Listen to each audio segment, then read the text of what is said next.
شيله إهداء من العروسة إلى أهلها.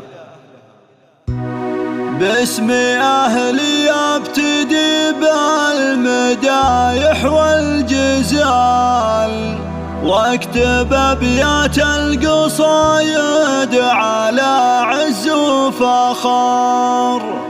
وافتخر في مدحهم بالفرح واحلى الليال، واتباهى في البيوت الجزايل والشعر.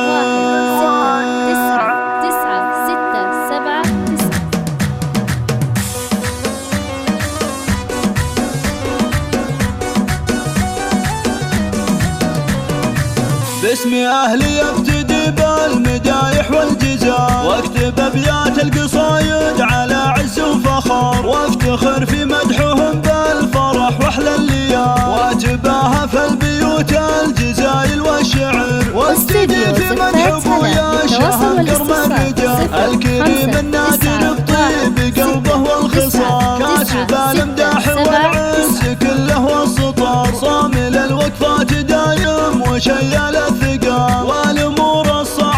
والامور الصعبه يحلها سيف الظفر، وامدح اللي طيبها مثل برق الخيال، ذيك امي اغلى الخلائق والبشر، اجوديه بالكرامه عطاياها جزال، طيبها من الغيم وزخة المطر، حيه طيبه على عز دايم ينذكر، والعروس اليوم تهدي المدايح والمقام، شيختي اللي اقبلت في ضياها كالقمر، في خواتي زان فرحي وزان الاحتفال،